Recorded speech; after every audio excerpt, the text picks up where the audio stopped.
Coming up, on New Day at Arirang, South Korea on course for its highest ever daily COVID-19 tally. As of 9 p.m. last night, the number of new infections at their highest point since the pandemic arrived on these shores. President Moon Jae-in says fake news and corruption are challenges to democracy.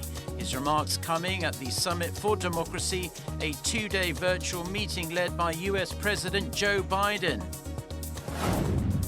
Plus, Evergrande, the Chinese developer whose liquidity crisis sent shockwaves through China's credit markets, has defaulted for the first time. The question now, what happens next? Hello and welcome to this Friday edition of New Day at Arirang. It's 8 a.m. on December 10th here in Seoul, South Korea, and the weekend is almost here. Thank you for joining us. I'm Kim Mo-kyan. And I'm Mark Broom. Over the next hour, we will be taking a look at the big news stories of the day and get expert insights on the issues facing Korea and the world. We start, though, with a familiar topic, that being the COVID-19 situation here in South Korea. The sharp uptick in daily infections has prompted the country's prime minister to hold an emergency ministerial meeting that happened on Thursday to discuss what authorities here can do in a bid to try and bring this unraveling crisis under control. For more on this and other related updates, joining us in the studio is a reporter, Shin Yoon. Good morning, Yoon. Good morning. So Yoon, tell us about the caseload for today.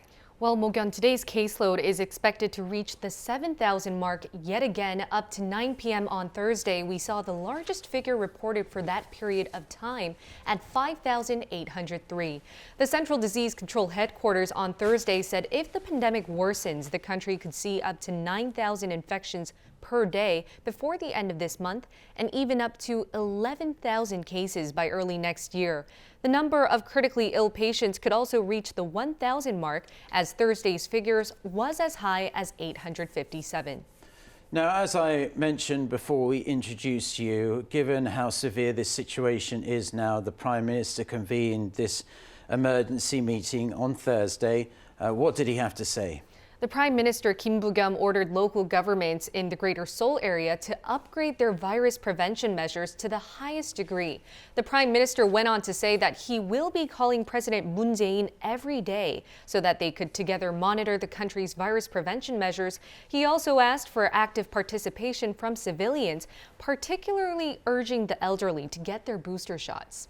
Now, speaking of booster shots, Yoon, how is South Korea doing so far in terms of booster shots? Any updates? Right. The total number of people who have received a booster surpassed 4.8 million. Authorities are currently considering shortening the time frame one can get a booster shot after their primary shots to 3 months. As of now, with the exception of Janssen recipients who can get a booster 2 months after their primary inoculation, most people have had to wait at least 4 months. This includes people aged 60 and up or those at high-risk facilities. Those aged 18 to 59 have had to wait 5 months, and this interval can now be reduced to 3 for everyone eligible, regardless of age. Though we still have to wait and see what authorities decide to do, reducing the interval seems plausible, especially since the European Union's drug regulators cited data saying it's safe and effective to administer boosters as early as 3 months after their initial vaccine completion. Now, we've been seeing countries around the world stress the importance of vaccinating teenagers as well as adults in a bid to try and bring this pandemic under control. This has been controversial, to say the least. Great many parents, not only here in Korea but around the world, are very reluctant to put this vaccine into their children. How have parents here in South Korea been reacting to this push to vaccinate their teenage children? As you mentioned, parents in South Korea are also finding this to be very controversial. They're very worried. Authorities, regardless, have urged youths aged 12 to 17 to get vaccinated, especially because they're now making up a bigger portion of infections. From the second week of November to the first week of December, the number of infections per 100,000 was higher for teens than for adults. In a briefing on Thursday, KDCA Chief Chung Eun-kyung addressed the concerns that many students and parents have expressed over the side effects of vaccines. Chung said vaccinated teens were 100% protected from critical illnesses or death from COVID-19, and that's why she urged for more active participation. Take a listen to what she had to say. In order for our children to safely return to school and for us to continue gradually returning to normal, we ask teens aged 12 to 17 to get vaccinated. So far, a little over 34% of this age group have been fully vaccinated. Then Yoon, what are other countries doing to, get more people vaccinated in this age group? Well, Austria is set on passing a vaccine mandate for people aged 14 and up. If those eligible do not get vaccinated, they will have to pay a fine of a little over $4,000 every 3 months. The unvaccinated will be contacted by a letter as a reminder, and if they fail to get the shot, they will get fined. This measure is still being discussed, but if it does take effect, it is set for February of next year. Over in the U.S., the FDA on Thursday authorized Pfizer vaccine booster shots for 16 and 17-year-olds. Only teens who have received primary Pfizer shots are eligible, though. Mixing and matching vaccines and boosters is not an option, and this move had been reported to be made in consideration of the growing concerns over the Omicron and Delta variant. All right, Yoon, thank you so much for your report throughout the week. Have a great weekend. Thank you. Thank you very much, as always, and I believe Yeon will be joining us again on Monday, which we are happy to hear. Moving on to our next story now, with the surge in new infections, allowing people to recover from mild cases of COVID-19 at home has become an issue of heated debate here in South Korea. In response, authorities say they've revised their guidelines to ensure safety of those under home quarantine and for other people that may come into contact with them. Choi Won-jung has the story. Health authorities in South Korea are expanding at-home recovery from COVID-19 nationwide. In the past, only people under 70 years old were allowed to stay home when they got the virus. They had to be asymptomatic and they had to agree to forego the use of a hospital. But now, it's different. Due to overwhelming demand causing a shortage of hospital beds nationwide, anyone who's asymptomatic can choose to stay home regardless of their age. Hospital beds will only go to people who need them or who have no other place to stay. What does at-home treatment look like? For at-home treatment, individual COVID-19 patients will get a box of medical supplies. There are 4 things you get: a fingertip pulse oximeter, a thermometer, medicines for fever, and sanitizer. They will get regular health check-in 2 or 3 times a day, by phone or on the app. In case of emergency, there's a 24-hour hotline. In the worst case, patients will be transported to hospital. The duration of a home treatment is 10 days, but they're only monitored for 7 days. On day 10 at home, people are free to go. However, if people who live with COVID patients are fully vaccinated, they do have to quarantine for 7 days. And then they can go back to work or school with negative PCR test. However, if they're unvaccinated, they need to stay home for extra 10 days, so 17 days in total. What if you have to share a bathroom at home? Are there any specific guidelines to prevent further spread at home?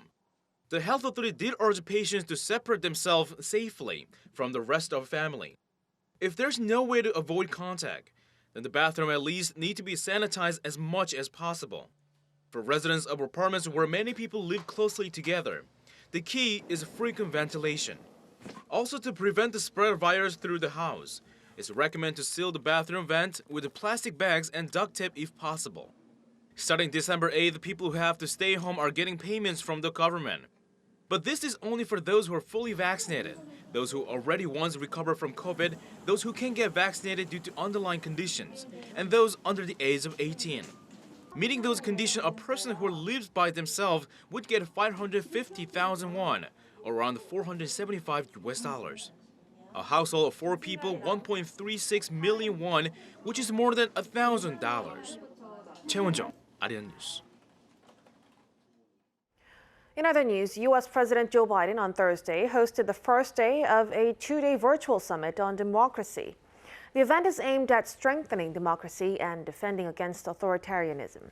Leaders of over 110 countries took part, including President Moon Jae-in.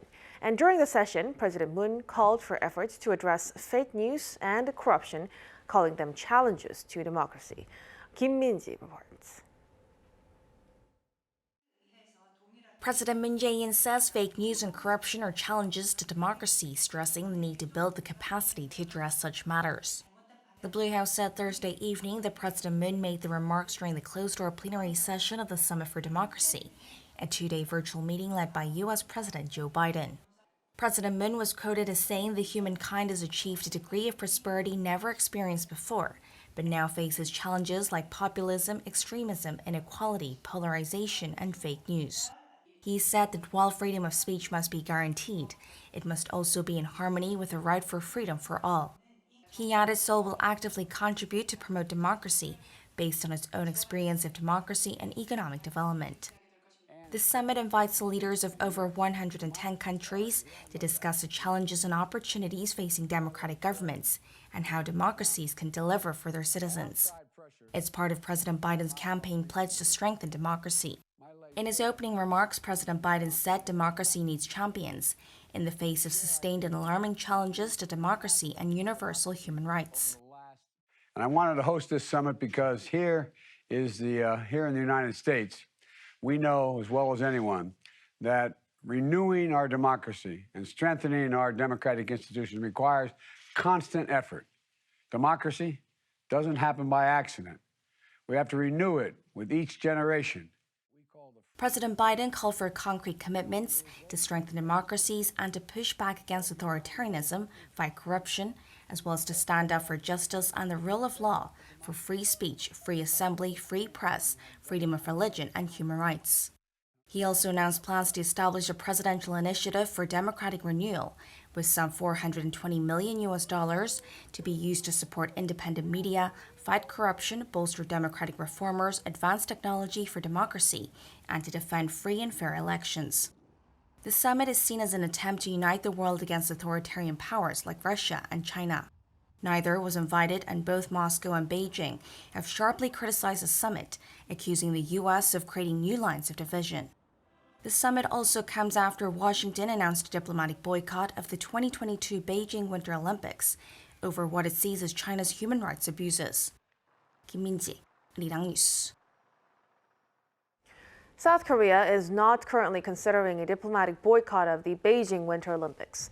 On Thursday, Foreign Ministry spokesperson reiterated Seoul's earlier stance that nothing has been decided yet. This follows Vice Foreign Minister Choi Jong-gun's remarks earlier in the day, which signaled that Seoul would not be joining the Washington-led Olympics boycott. He said South Korea will play a role as the previous host of the Winter Games. French President Emmanuel Macron says France will not be joining the U.S.-led diplomatic boycott of the 2022 Beijing Winter Olympics, calling such a move, quote, insignificant. Macron told reporters Thursday that he only supports actions that have useful outcomes. Instead, he said France would work with the International Olympic Committee on a charter to guarantee the protection of athletes. In an apparent reference to the case of Chinese tennis player Peng Shuai, Macron added such an action is needed considering what has happened to her over the recent weeks. After failing to make overdue payments on bonds totaling nearly $20 billion, China's embattled real estate giant Evergrande Group has been downgraded to restricted default status. The move sets the stage for Asia's biggest ever default. Kim Hyo-sun with more. Global credit ratings agency Fitch has downgraded Evergrande, the debt-ridden Chinese property developer, and its subsidiaries, saying they've defaulted on offshore bonds. The company has close to $20 billion bonds outstanding. The downgrade to restricted default status on Thursday comes on the heels of the company's failure to meet bond payment deadlines earlier this week.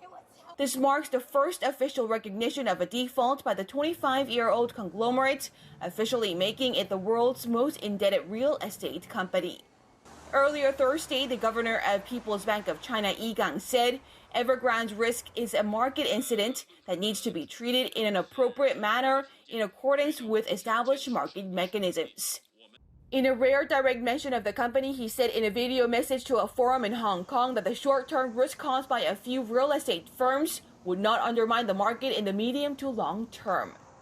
Kim Hye-sun, Arirang News. Weekly jobless claims in the US fell to a 52-year low last week, with just 184,000 initial filings for unemployment insurance.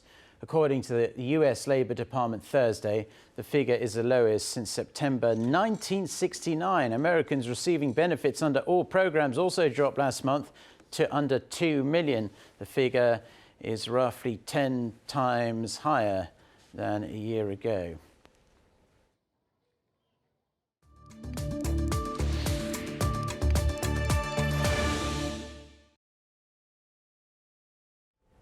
Now it's time for Onpoint, where we speak to experts to delve deeper into the biggest news stories in the spotlight right now. It's almost mid-December, and after a few weeks of reasonably mild weather, we are expecting the coldest temperatures of the season so far to hit South Korea in the coming days. The mercury could drop so low next Monday that icy morning and evening commutes are on the cards. The chilly temperatures will stick around as well as we head into the end of year festivities. So it's almost time that we all go and unpack our heavy duty winter gear and properly bundle up when we go outside. Right. And making it even more uncomfortable with gusty winds, the wind chill will make it feel much more colder. For more on weather trends and what we have been seeing in Korea lately, we connect to Ye Sang-uk, Professor of Marine Science and Convergence Engineering at Hanyang University. Good morning, Professor. Good morning. Now, firstly, we must keep in mind that this is mid-December and Korea's winters are notoriously cold, but are we expecting to see an even longer and colder winter than normal this season? Well, this week actually is a little bit warmer than the normal, but according to the Korean Meteorological Administrations, this next week actually will be colder than normal. But also, according to the seasonal mean prediction in this coming winter, the Korean winter time temperatures will be colder than normal. So there are several factors which affect to Korean winter temperature. Is that one of them is the sea surface temperature condition in the tropical Pacifics. This currently is the sea surface temperature condition in the tropical Pacific is colder than normal, so which we refer to the La Nina. So we expect the La Nina will continue in this coming winter. So if we La Nina continue to winter, the Siberian high will be stronger than normal. So that actually caused a colder temperature in East Asia, including the South Korea. So I also expect that this winter, the temperatures will be colder than normal. Yeah, it's that wind that comes down from Siberia that is really brutal. But generally when we get hit by periods of either intense cold in the winter or blazing hot heat waves in the summer, a lot of people point the finger to climate change. Now, what evidence do we have that these extreme weather patterns are caused by that? And do you agree with the overwhelming sentiment among scientists that climate change is a direct result of human activity? Well, I'm the 100% sure that the global warming or climate change is caused by the human activity, because the one of the species leading to the global warming is the carbon dioxide in the atmosphere. So since the last 1960, the concentration of the carbon dioxide in the atmosphere is rapidly increasing. So that actually can cause the global warming through the we call the greenhouse effect. So actually, we cannot explain that without the increased human activities, the carbon dioxide concentration is increasing like these situations. And also regarding the extreme event like the cold winter or heat wave in summer, it is a bit difficult problem to answer that. But the global warming actually can cause the change the boundary condition on the Earth, like the warming of the sea surface temperature or sea ice loss, the reduction of the snow cover, or the vegetation, something like that. So that caused actually the change of the atmospheric circulation, which affect or which lead to a frequent occurrence of the extreme the event, like the heat wave or the cold surge you mentioned. And Professor, turning our attention back to South Korea, if we look back to previous winters in the nation over the past 50 to 100 years, does the data show that winters in South Korea are becoming not only noticeably colder, like you said, but they also come earlier and seem to last even longer? Well, when we look at the long-term period data set, like 50 years, the 100 years, the Korean wintertime temperature is slightly increasing right now, but it is not significant. But the period of the Korean wintertime becomes shorter. So in the previous time, the longest period of the season in Korea was the winter, but now the longest season of the Korean season is the summer. It's not the winter. So the Korean winter time period becomes shorter, but the temperature is slightly increasing, but it is not significant. But I want to emphasize that during winter time, the variability of the Korean wintertime temperatures becomes larger. So we actually needed to, understand what caused such a huge variability of the Korean wintertime temperature, but it is not yet clear. Yeah, maybe just because it's so cold that we just imagine that it's longer than it actually is. But it certainly seems the case that summer's getting longer because spring and fall seem to last next to no time at all. It feels like, anyway. But finally, South Korea takes all these measures to try and prevent long periods of hazardous fine dust that really blights the country around this time of the year, unfortunately. Do you think these measures go far enough, things like restricting certain types of vehicles and closing coal power plants? And if not, what else could be done at the national level, at least, to try and lessen the effect of air pollution during the winter? Well, I think that the Korean government actually is trying to do their best to reduce the emission or to solve the air pollution problem during the winter time, but it is not enough by the Korean government effort only, because the air pollution problem is not limited in the Korean itself. I mean, the air pollution actually, much part of the air pollution comes from the China and the eastern part of the western part of the Korean peninsula. So therefore, if we want to reduce the air pollution emission or air pollution concentration in Korea, the Korean government actually make an effort to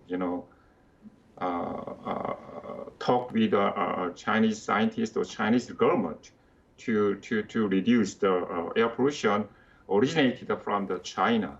And also the Korean government actually needed to, more pay attention to the predict or forecast or to understand what caused the air pollution problem or air pollution concentration in Korea. All right, Professor Ye, thank you so much for coming on. We hope you stay warm and have a good weekend. Okay, thank you. Thank you. Now, many people in South Korea were outraged by a recent land development scandal that saw a private company unfairly profit to the tune of millions of dollars. Now, responding to the public outcry, the National Assembly, during its last plenary session of the year on Thursday, passed laws in a bid to stop such scandals happening again.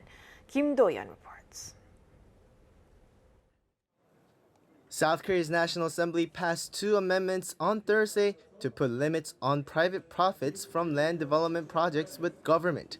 First is an amendment to the Urban Development Act, which puts the limit in place, though the exact limit will be left to a presidential decree to provide flexibility. We will fully take into account the intent of the legislation as we pass the decree and decide on the specific number, considering the businesses not exceeding 10%. The other bill passed on Thursday was an amendment to the Housing Act that will allow the government to put caps on the prices of homes sold from public-private land development projects. These amendments come in the wake of national outrage over a scandal still under investigation in which an asset management company called Hwacheondaeyu is accused of exploiting a land development opportunity to turn a profit of more than 1,000-fold. Also known as the Daejangdong scandal, the project was planned with the city government of Seongnam in Gyeonggi-do province. The company reportedly made some $55 million on an investment of less than 50,000 by allegedly colluding with some of the city's development officers and the nation's financial institutions. The court is yet to rule on the criminal case, but the law would ban private profits of those proportions when companies work on land projects with the government. Though caps are now in place, experts in the field say there's more still to do. As seen in the Daejangdong scandal, we shouldn't just stop with the confiscation of the profits from the development project. We also need to study what the fundamental issue really is, and then pass more laws to address the problem.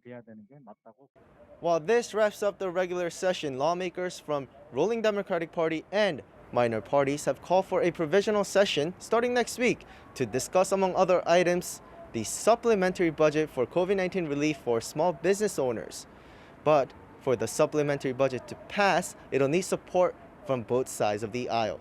Kim Do-yeon, Arirang News.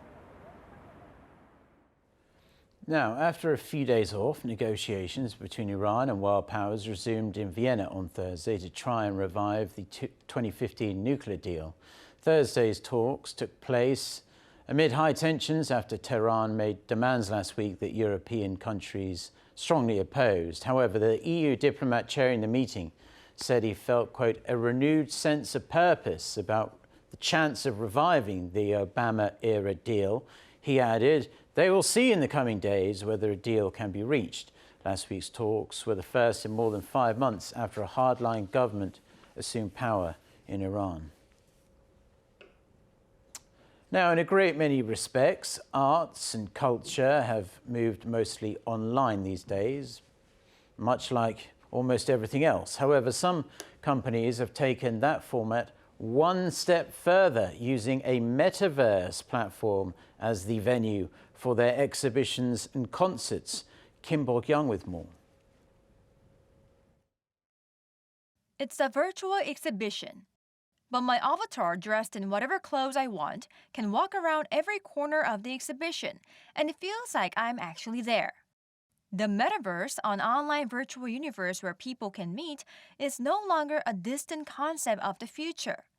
It is already becoming part of people's lives, and the arts and culture sector is using the technology to broaden the boundaries of people's cultural experiences.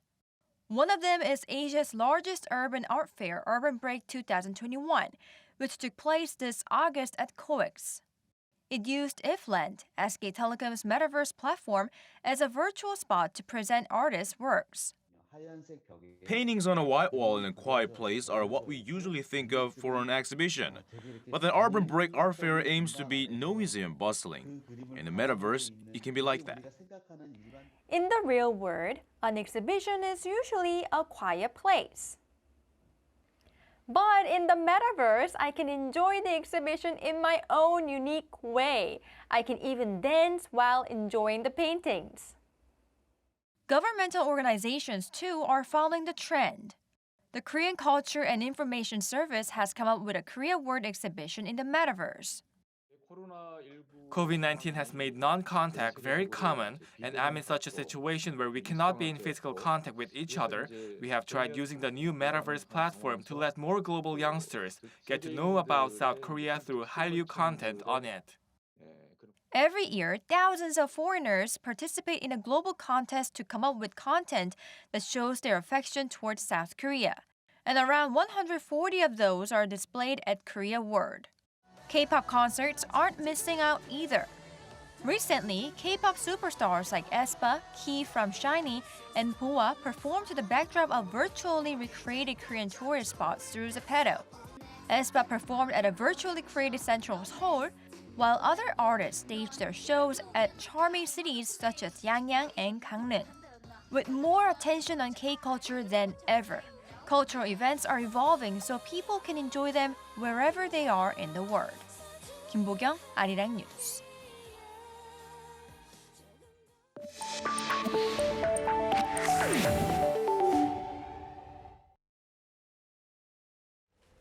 Welcome to Dialogue This Week. In this corner, we invite guests from in and out of Korea to talk about a wide variety of issues ranging from culture and sports to the latest trends around the world.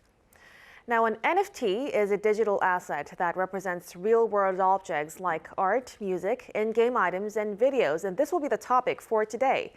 They are bought and sold online frequently with cryptocurrency, and they are generally encoded with the same underlying software as many cryptos. Now, although they've been around since 2014, NFTs gained more fame recently because they are becoming an increasingly popular way to buy and sell digital artwork. And in fact, a staggering $174 million has been spent on NFTs since November 2017. But are NFTs worth the money? Do they have any risks in terms of value?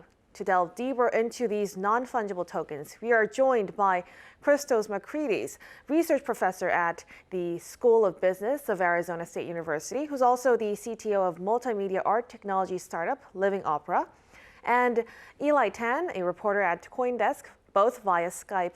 Good morning to you both. Thank you so much for joining us. Good morning. Thank you. Good morning.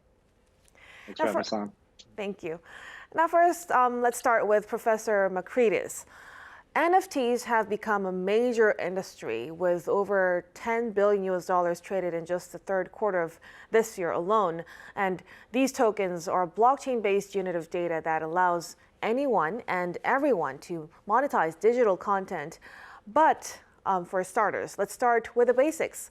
Professor, what exactly are these tokens and how did they become such a huge industry? No, it's a great question and a great place to start. Thank you for having me on. Just like a portrait or any type of art that might be physical, it's just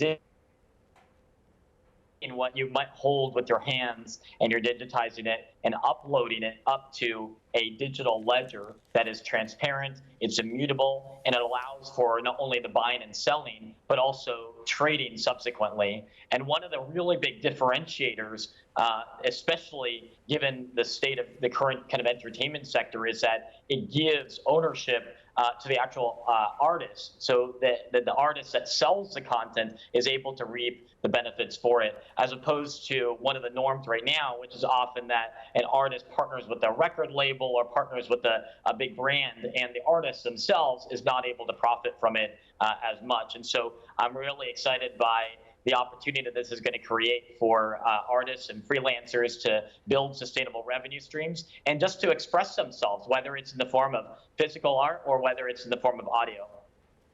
Well, that was a very clear explanation. But now let's turn to you, Eli. You reported on all kinds of interesting items making their way to the blockchain. Now, what drew global attention and made NFTs the big new thing was when in March of this year, visual artist Beeple sold a piece of tokenized digital artwork for $69 million through Christie's auction house. But NFTs aren't exactly new. So what was so special about the Beeple Christie's trading that led to the NFT phenomenon taking off now? Well, you're right. NFTs, they're not this new thing, but this Beeple Christie sale was really a landmark sale for the space for two reasons. The first is that the Beeple name and the Christie's name combined really added a lot of legitimacy to the space, right? Beeple is a very well-known artist, and then Christie's, of course, a very famous auction house. So if there's anyone wondering, can NFTs be art? The question was kind of answered, right? Because if it's in Christie's, it's probably art. The second reason is, of course, that $69 million number, right? Very nice number. a lot of people, their eyes kind of popped because, $69 million, now that's rivaling a lot of, really, really famous, noteworthy art. And people were kind of saying, okay, if this digital art can sell for that much, there must be some value behind it, as shallow as that may seem. But. So I guess many people saw the value, especially through this auction. And Eli, how do you think, now we're amidst the COVID-19 pandemic. Now, how do you think the pandemic impacted the popularity of NFTs? And do you think, had it not been for the pandemic, NFTs would have a different significance right now? Well, it's hard to speculate about what our world would look like without the pandemic, right? But I definitely think that the pandemic has contributed to the popularity of NFTs. One, because, we're all in our homes a lot more. We're on our laptops, on our computers, and that's where NFTs live. So people have more exposure in that way. Another thing is just like the previous segment on today about the metaverse, right? Think about what we're really doing when we try to escape to these virtual realities, right? We're escaping from kind of our current life. And I think the pandemic has, for a lot of people, brought a lot of hardship that is worth escaping from. So when we talk about creating virtual worlds, right? I do think it's hard to ignore, the pandemic and the worlds we're trying to escape from. And now let's turn to Professor Makridis. I'm actually very new to this topic as well, but I did some research, and it's my understanding that these NFT marketplaces can be characterized on a spectrum from streamlined to augmented. And can you explain for our viewers, how are these marketplaces different? Yeah, there's actually a great Harvard Business Review article that kind of goes into more detail if those are curious. But Streamlined does a lot of the work for the artist. And so if you're totally new to the space, you might just decide, I've got some artwork and I want to experiment and get something out into the marketplace relatively quickly. And one of the most commonly known is OpenSea. But there's others, there's Rarible, there's plenty that are emerging, and they're all trying to compete. And this is one of the beautiful things, is that there is a lot of competition in this space. Compare that with much of the technology sector today, which is defined by just a few entities. And so there's a lot of competition. And then contrast the streamlined with more the augmented type, and that is for certain niche markets. And so if you have a lot of expertise and you've been in the space and you want to really cater to a particular set of individuals that might appreciate a particular form of art, then that might be the right option for you. But as you said, there's a spectrum, and we're going to see how this spectrum continues to evolve in the months and years ahead. Well then, Professor, how do the creators determine which NFT marketplace to launch on? Well, it's a question that I'm grappling with myself in the startup that I serve on, Living Opera. And I think one of what I'm essentially weighing is, and together with our CEO founder, Sila Parasidis, is around what's the cost of minting. And so when you upload to the distributed ledger, to the blockchain, you have to spend some amount of money to mint that token, because there's energy involved in producing it. Different platforms have different costs, and so one is just the cost of minting. Another, and this is probably the biggest, is what's the visibility that you'll be able to get? Because people, and many of the brands out there, they have a lot of people that are plugging them on social media, that are doing PR around it. And so a really important thing that the artist needs to think about is, how are you going to reach your underlying consumer and get the word out? And different platforms have different deals. They're able to curate art. And so you just have to kind of look at the fine print and look at what's the package that the marketplace is going to be offering you as an artist. Well, that was for creators, but for people who want to, buy the items, Eli, then how does one choose a marketplace to buy from, and what type of digital wallet can be used? Well, I think choosing an NFT marketplace, it's a lot like choosing a grocery store, There are a lot of different products out there, and it really depends on what you're looking for, right? You have something like OpenSea, which is going to have more fees than other marketplaces, but you're also going to get some of the highest quality artwork on there. So in terms of wallets, right, it depends. You have networks like Ethereum, Solana. Some are faster, some have less fees. It's really a toss-up. Personally, I like a lot of the smaller marketplaces just because they're so cheap, they're so quick. And there's a lot of really interesting stuff happening on the smaller marketplaces right now that don't want to have to go through OpenSea and they don't want to have to pay these big fees. So I would say, if you're in the market for some NFTs, definitely look around. You don't have to commit to just one marketplace, and there's nothing wrong with browsing around before you try them out. Well, thank you. I'm sure that will be very helpful for people like me. But Eli, NFT trading is digital and non-fungible, and accordingly, there is the recurring question of volatility. Can you tell us about the risks regarding the value of NFTs as well? Yeah, so the thing about NFTs, they are digital assets, but they come with an incredible amount of risk, right? Because the value is completely speculative for a lot of these things, right? You buy an image and one day you pay $1,000, the next day it's worth $2,000, and then the day after that it's worth nothing. So a big issue people have with it is, liquidity. If you were to go out today and go buy a piece of art, it would be pretty hard to just go the next day, out on the street and just sell that art right away, right? It takes some time. Some markets, there are more buyers, some there are less. So definitely, if you're interested in buying NFTs, you have to understand that this isn't just like a token, like something like Bitcoin or Ethereum, where you can just kind of trade back and forth, right?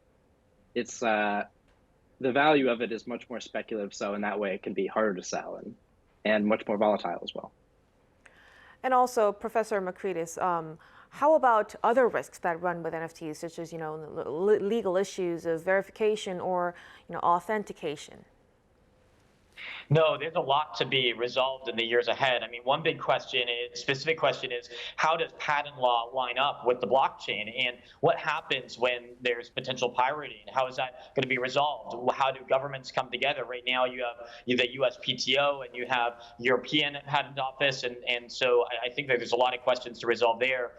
But what I would caution individuals is that just because all the answers are not out right now doesn't mean that there's not value creating properties there. That's new for any technology, and the beauty behind the blockchain is that there is, I believe, an extra layer of security. There's extra layer of transparency and accountability, and so just because there's some negative things that happen on the blockchain or with cryptocurrency or some speculation with NFTs doesn't defeat the value creation that's there. So I would just highlight a lot of these questions around interoperability between different legal frameworks and how lawyers and technologists can come together to work and create platforms, marketplaces, and architectures that do resolve those issues in the months ahead.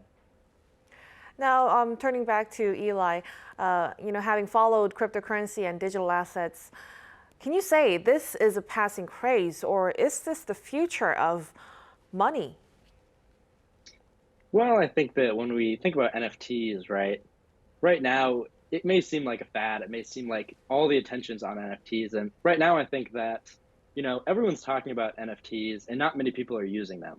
So I think eventually this idea is going to flip, where the technology around NFTs is actually really remarkable. And I think that eventually people may not be buying and selling art, but I think that all of our housing deeds and medical records and gaming assets will be NFTs, and, people won't even know it. So while everyone's talking about them and no one's using them, I think eventually we're going to be in a world where everyone's using them and nobody's talking about them. And Professor Makridis, what do you think? Is an NFT the big holiday gift of 2021?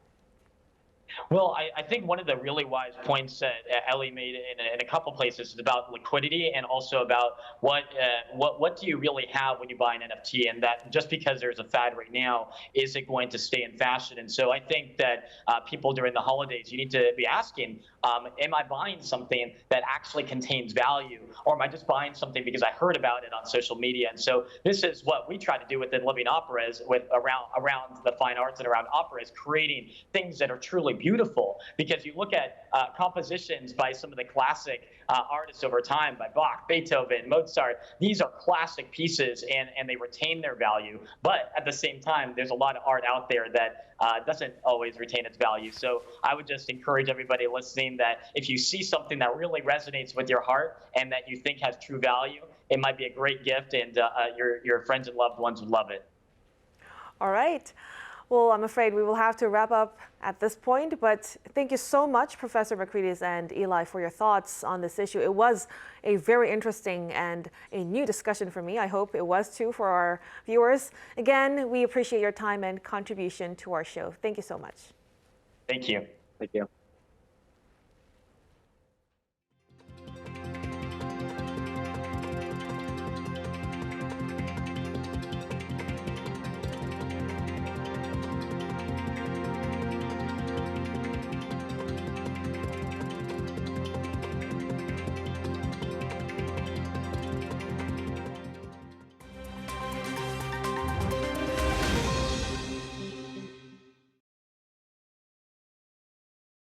Let's take a look at what's going on in the world now. Russia's Chief of General Staff, General Valery Gerasimov, on Thursday called media reports about Russian forces preparing to invade Ukraine a lie, and instead blamed Ukraine for the escalating tensions. In a briefing with foreign military attachés, Gerasimov stressed that any provocations by Ukrainian authorities to settle the Donbass problems with force will be suppressed, referring to the 7-year conflict between Ukrainian and separatist forces. The Kremlin also noted that any movement of troops is a response to provocations meant to ensure security in the region. Russian President Vladimir Putin has also said talk of an invasion is provocative and accused Kiev and NATO of fanning tensions. Meanwhile, Russia's military issued a warning to Ukraine and accused them of amassing troops near the country's eastern border. The heightened tensions come just days after a call between U.S. President Joe Biden and his Russian counterpart Vladimir Putin. A group of 15 European Union member states agreed on Thursday to take in 40,000 Afghan refugees for resettlement. This, according to European Commissioner Elva Johansson, after meeting interior ministers from those countries. Among the tens of thousands of Afghans, Germany will accept the majority of the new arrivals with 25,000. The Netherlands have agreed to accept just under 3,200, while Spain and France will receive 2,500 each. The latest decision comes as the UN High Commissioner for Refugees had previously urged the bloc to accept 42,500 Afghans over a span of 5 years, but some of the 27 member states had argued against it. Reports estimate that 85,000 Afghans have fled their homeland into countries near the EU following the Taliban's return to power in August. 24 EU states have already taken in some 28,000 refugees. Firefighters continue to battle bushfires in the Western Australian tourist hotspot of Margaret River on Thursday, with locals in the area being urged to evacuate amid the out-of-control blazes. Authorities say the fire is continuing to spread fast in multiple directions due to hot, dry, and windy conditions in the region. The cause of the fire has yet to be determined, and authorities have already played down arson as being a cause. Lee Seung-jae, Arirang News.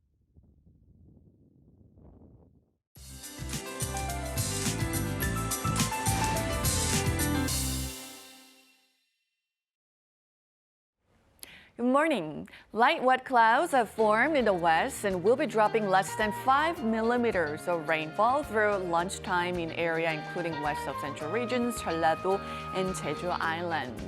This, though, will not be enough to wash the dust from the air.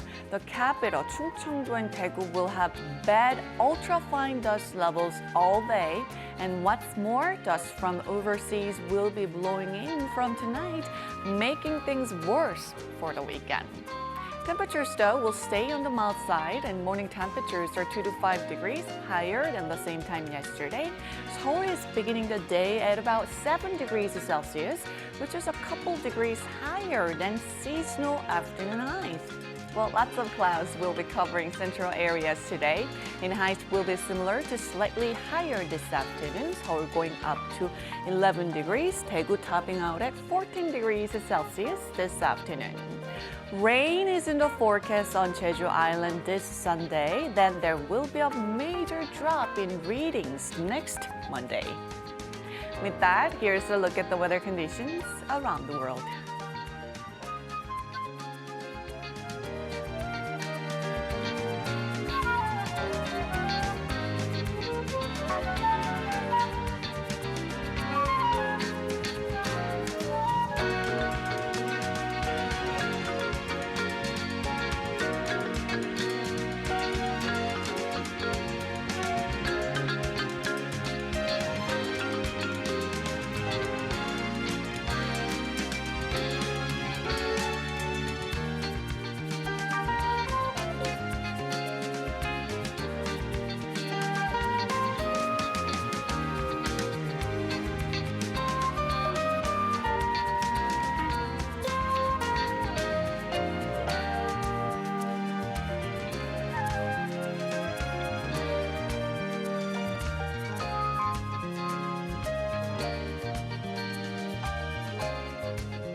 And that's all the time we have for this Friday edition of New Day at Arirang. We'll see you at the same time on Monday. I'm Kim Mo-Gyan. Have a wonderful weekend.